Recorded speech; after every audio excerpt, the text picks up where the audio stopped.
So what changes they made for game number 2? We're going to find out because it's getting underway right now. And Ek0p needs to tie up this series, but JAB is looking for that 2-0 lead.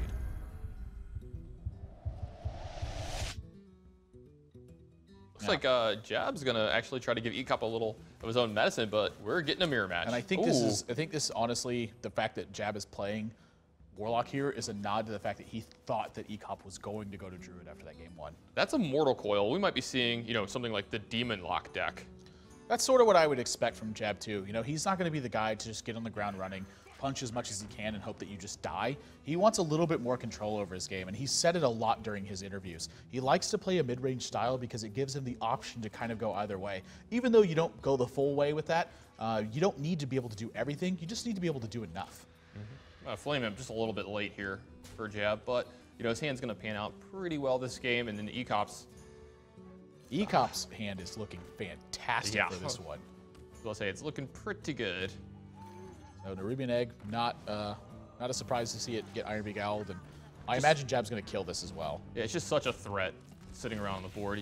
But this, not only does it take care of it, but it makes some of the cards in Ek0p's deck a lot worse going forward from here. Yeah, well, I can tell you one card that's not a lot worse right here, and it is Implosion. That is guaranteed some significant value right now. I mean, the only spot where he's not getting a ton of value out of it is if JAB quite literally has Defender of Argus afterwards. Now, does he Implosion this turn, or does he make a Void Caller? I'm not opposed to either one of these. I think I would prefer Implosion because it forces JAB's hand a little bit more, but the Void Caller, I mean, you did just see an Iron Beak Owl. Yeah, now he can still Implosion next turn, and then if he somehow gets control of the board a little more, then he can hold the Implosion to have a big Knife Juggler turn with it later. That's also a possibility. The danger of Knife Juggler Implosion is always a real thing. But this is JAB's sign. He got something on board. He killed his opponent's minion. Ek0p didn't answer it properly. Start pushing. Yep, second copy of Knife Juggler added to Ek0p's hand here, so there's a good chance you're going to see at least one of those this turn. Maybe get this Void Walker in there as well. He has to start, he has to start alleviating some of this pressure from the board, though. It still feels like an Implosion to me. Honestly, this is one of the reasons I would have liked to see it last turn as well. It forces JAB's hand a little bit much, but when you roll 4 an Implosion, it doesn't really matter when you're playing it. Yeah, it always feels good to roll the full 4. Yeah, and so there's now the Void Caller sitting here. If JAB doesn't kill this, Ek0p's going to be able to ensure he gets the Doom Guard out of it. But if JAB kills it this turn, there's a 50-50 shot of the Void Walker instead. Yeah, this is a rough turn for JAB here. You got to decide what to do, how much of a risk you want to take. Yeah, he's going to... Oh, good news for JAB, and this is about as excellent as it's going to get. Bane of Doom, able to be played here. An even Mortal Coil and then Imp Gang Boss afterwards. Yeah, plenty of options. He even Haunted Creeper into Imp Gang Boss. He's got a ton of options here. Yeah, that trade was actually pretty darn vital. If JAB had not traded this turn, you're looking at a very different game. JAB's just going to fill up his board here. Yeah, doesn't need to Mortal Coil in this spot. Will have targets for it later. And it also plays on his curve a little bit better. Gets stuff on the board to do things with. Yeah, this board's going to get pretty cluttered very soon. Already getting, just so many minions on here. Are we going to run back Mal'Ganis? What a big What are the odds? Roll that would be right now. What are the odds here? Well, it's, I think there's, I want to say there's 16 demons. Oh, spin the wheel. And we're going to find out how many demons there are. Imp Gang Boss, not too bad. 5 mana, deals 2 damage, gets a solid minion out of it. You can't ask for much more. Yeah, Imp Gang Boss, I got to believe, is one of the better ones that you can get. You're almost never unhappy with it, unless you needed a specific one to win. Right. That's really the only situation where you could possibly be unhappy. But now with all these Imp Gang Bosses, it's like just facing off against each other, dueling here. All their goonies getting in the game and trying to fight for what they can. Just fantastic turns for JAB at every step of the way. Yeah, just a Mortal Coil first, like doing that. These Imp Gang Bosses, I mean, these are going to start fighting this turn. Yeah, I was about to say, I think he's going to want to get, the Bane of Doom out here. Why wouldn't you? I mean, just look at your hand. Your follow-ups are so strong.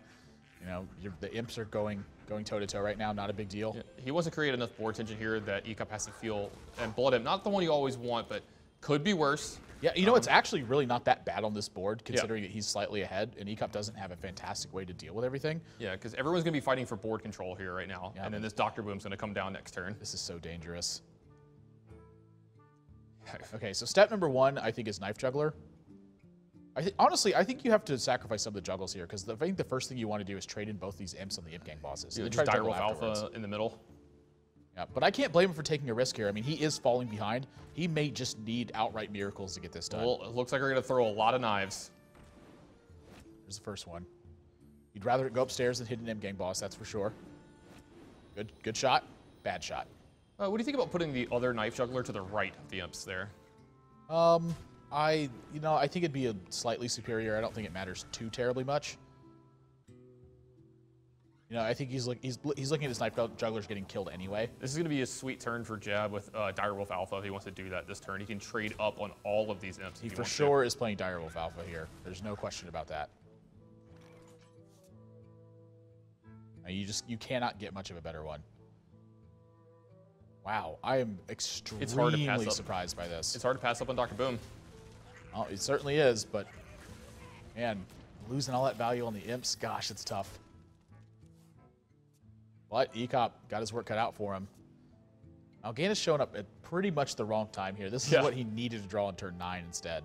Yeah, you don't want to pitch this to this Doomguard here because honestly, this game's going to get to turn 9 most likely where you get to use this Mal'Ganis. Ek0p's just falling a little bit behind, and you can see him even slightly shaking his head. He realizes this game is just he's just too far behind at this point. That's such a hard spot for Ek0p here. You see there's a ton of pressure on him too. He's got his playoff life on the line here. Yeah, he needs to win this match, and this game looking very grim. Trying to find himself a line where he's thinking about what cards are left in his deck, what he's most likely to draw for the next couple turns, how that impacts the board. Not only that, he's got to take into consideration what's left in Jab's hand. Yeah. The Jab's hand is very likely something like yours. Yeah. It's so funny that all of this feels like it's hinged on that Implosion versus Void Color turn. I agree, yeah. So, it's going to be the Doomguard. And we are not trading, boys. We got ourselves a good old-fashioned race here. Yeah, it's going to make Jab have to do the trading here. Jab, is he feeling any nervous about this? 7, 11, 12, 13, 14, 15, 16, 17, 18, 19? Is that lethal? Looks like 21 damage to me. Yeah, it's lethal, actually, yeah. Yeah, Jab's got this one locked up. A big burst turn. This is what happens if Dr. Boom goes uncontested for a turn and just happens to have 3 damage amplifying effects in his hand.